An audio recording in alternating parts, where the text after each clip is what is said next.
ഭർത്താവ് ഗൾഫിലാണെങ്കിൽ ആരുടെയെങ്കിലുമൊക്കെ പുറകെ പോകുന്ന പെണ്ണുങ്ങളെ പറ്റി കേട്ടിട്ടുണ്ട്. പക്ഷെ സ്വന്തം അമ്മായിയച്ഛൻ്റെ ഒപ്പം തന്നെ കിടക്ക പങ്കിടുന്ന പെണ്ണുങ്ങളെക്കുറിച്ച് കേൾക്കുന്നത് അത്ര രസമുള്ള കാര്യമല്ല. അത് പിന്നെ അമ്മായിപ്പൻ ചെറുപ്പം, പിന്നെ മരുമോൾക്ക് അങ്ങനെ ഒരു താല്പര്യം തോന്നിയില്ലെങ്കിലേ അതിശയുള്ളൂ. രാമൻ നായരുടെ ചായക്കടയിൽ നിന്നും പല വിധത്തിലുള്ള അഭിപ്രായങ്ങൾ ഉയർന്നു. സെബാസ്റ്റ്യന്റെ ഭാര്യയായ സുനിത കുറച്ചു മുൻപേ അങ്ങോട്ട് നടന്നു പോയപ്പോഴാണ് ഈ അഭിപ്രായങ്ങൾ ഉയർന്നത്. സെബാസ്റ്റ്യനും സുനിതയും പ്രണയിച്ച് വിവാഹം കഴിച്ചവരാണ്. സുനിതയുടെ വീട്ടുകാർക്ക് തീരെ താല്പര്യം ഉണ്ടായിരുന്നില്ല ക്രിസ്ത്യാനിയായ സെബാസ്റ്റ്യനെ വിവാഹം കഴിക്കുന്നതിൽ. സുനിത ഒരാളുടെ നിർബന്ധമാണ് വിവാഹം നടക്കാൻ കാരണം. കുട്ടിക്കാലത്തെ അമ്മയെ നഷ്ടമായ സെബാസ്റ്റ്യൻ പിന്നീടെല്ലാം അച്ഛനായിരുന്നു. അവനു വേണ്ടി മറ്റൊരു വിവാഹ ജീവിതം പോലും വേണ്ട എന്ന് വെച്ചിരിക്കുകയായിരുന്നു അച്ഛനായ മാത്യു. എന്നാൽ വിവാഹം കഴിഞ്ഞ് കുറച്ചു കാലങ്ങൾ കഴിഞ്ഞപ്പോൾ വലിയ കടഭാരത്തെ തുടർന്ന് സെബാസ്റ്റ്യന് ഗൾഫിലേക്ക് പോകേണ്ടി വന്നു. ആ സമയത്ത് സെബാസ്റ്റ്യന്റെ അച്ഛനും ഭാര്യയായ സുനിതയും ഒറ്റയ്ക്കാണ് വീട്ടിൽ. നന്നേ ചെറുപ്പമായ സെബാസ്റ്റ്യന്റെ അച്ഛൻ ഇടയ്ക്കിടെ സുനിതയെ ബുള്ളറ്റിൽ കൊണ്ടുവന്ന് ജോലി സ്ഥലത്തേക്ക് വിടുന്നതൊക്കെ നാട്ടുകാർക്ക് പതിവ് കാഴ്ചയായിരുന്നു. ഫിറ്റ്നസ് കാര്യത്തിൽ അതീവ ശ്രദ്ധാലുവാണ് സെബാസ്റ്റ്യന്റെ അച്ഛനായ മാത്യു. സത്യത്തിൽ മകനേക്കാൾ ചെറുപ്പമാണ് അദ്ദേഹം എന്ന് പറയുന്നതാണ് സത്യം. സുനിതയും മാത്യുവും വരുന്നത് കണ്ടാൽ ശരിക്കും അച്ഛനും മകളുമാണെന്ന് തോന്നില്ല.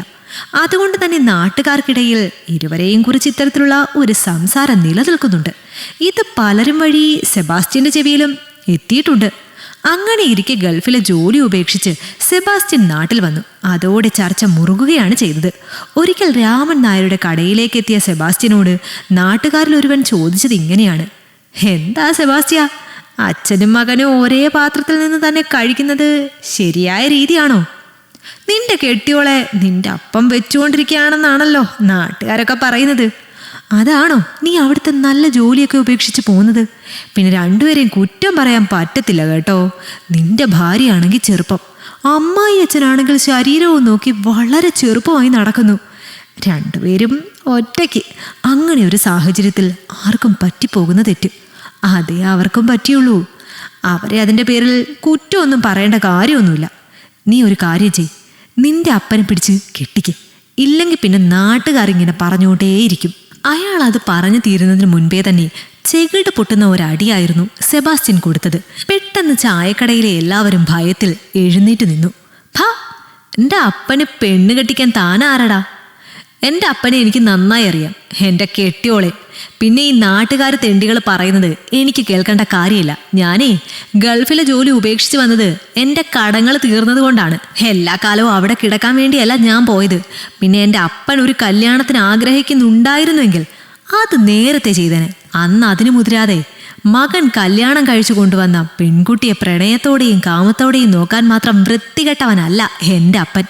ഒരു പുരുഷനും സ്ത്രീ ഒരുമിച്ച് നടന്നു പോയാൽ അതിൽ ഇങ്ങനെ വൃത്തികേട് മാത്രം കാണുന്ന തന്നെ പോലെയുള്ള നാട്ടുകാരാണ് ഈ നാടിൻ്റെ ശാപം.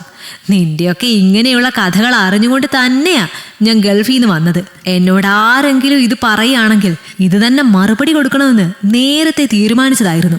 ഇതിപ്പോ ഇയാൾക്ക് മാത്രമുള്ള മറുപടിയല്ല, എൻ്റെ അപ്പച്ചനെക്കുറിച്ചും പെണ്ണുമ്പിള്ളയെക്കുറിച്ചും ഈ നാട്ടിൽ ഇങ്ങനത്തെ ചെറ്റത്തരം പറഞ്ഞുകൊണ്ട് നടക്കുന്ന എല്ലാവന്മാർക്കുമുള്ള മറുപടിയാണ്. നിങ്ങളോടും കൂടിയാ പറയുന്നത്. നിങ്ങളുടെ കടയിലാണല്ലോ ഇങ്ങനെയുള്ള ചർച്ചകൾക്ക് തുടക്കം കുറിക്കുന്നത്. നിങ്ങൾക്ക് വേറെ പണിയൊന്നുമില്ലല്ലോ, ആരുടെയെങ്കിലും കുറ്റം പറഞ്ഞുകൊണ്ടിരിക്കണ്ടേ? അതുകൊണ്ട് നിങ്ങൾ കുറ്റം പറയുന്നതിൽ ഞാനൊരു കുഴപ്പവും കാണുന്നില്ല.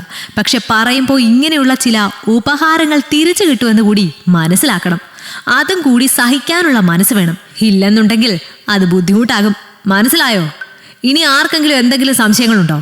ഉണ്ടെങ്കിൽ ഞാൻ ഇപ്പോൾ തന്നെ തീർത്തു തരാം. ഇപ്പോഴേ ഞാൻ നല്ലൊരു മൂഡിലാ. സെബാസ്റ്റ്യൻ പറഞ്ഞപ്പോൾ പലരും ഭയത്തോടെ അവനെ നോക്കി. അപ്പോൾ തന്നെ ബുള്ളറ്റിൽ മാത്യു അവിടെ എത്തിയിരുന്നു. സുനിതയെ ബസ് സ്റ്റോപ്പിൽ വിട്ടതിനു ശേഷം സെബാസ്റ്റ്യനെ നോക്കി ഒന്ന് ഹോൺ അടിച്ചതിനു ശേഷം നേരെ ജിമ്മിലേക്ക് അയാൾ പോകുന്നുണ്ടായിരുന്നു. അവൻ കൈ പൊക്കി അയാളെ ഒന്ന് കാണിച്ചു. ഇത്തവണ കടയിലിരുന്ന ആർക്കും ഒരു കമന്റും അവരെക്കുറിച്ച് പറയേണ്ടായിരുന്നു. ഒരിക്കൽ കൂടി എല്ലാവരും ഒന്ന് സൂക്ഷിച്ചു നോക്കിയാണ് സെബാസ്റ്റ്യൻ കടയിൽ നിന്നും ഇറങ്ങിയത്. ഞാൻ അന്നേ പറഞ്ഞതല്ലേ അവർ തമ്മിൽ അപ്പനും മോളും തമ്മിലുള്ള സ്നേഹമാണെന്ന്. ആരൊക്കെയോ അവരുടെ ബന്ധത്തിന് ഒരു മോശം പേര് കൊടുത്തു. എന്തൊക്കെ മനുഷ്യരാണോ എന്തോ. കഴിഞ്ഞ ആഴ്ച ഇരുവരെയും കുറ്റം പറഞ്ഞ വലിയപ്പൻ അതും പറഞ്ഞ് എഴുന്നേറ്റ് പോയപ്പോൾ കടയിലിരുന്ന് എല്ലാവരും അത്ഭുതത്തോടെ തന്നെ നോക്കുന്നുണ്ടായിരുന്നു. ഈ കഥ നിങ്ങൾക്കിഷ്ടമായെങ്കിൽ ലൈക്ക് ചെയ്യൂ. നിങ്ങളുടെ അഭിപ്രായങ്ങൾ കമന്റായി രേഖപ്പെടുത്തൂ. കൂടുതൽ കഥകൾ കേൾക്കാൻ ഈ ചാനൽ സബ്സ്ക്രൈബ് ചെയ്യൂ.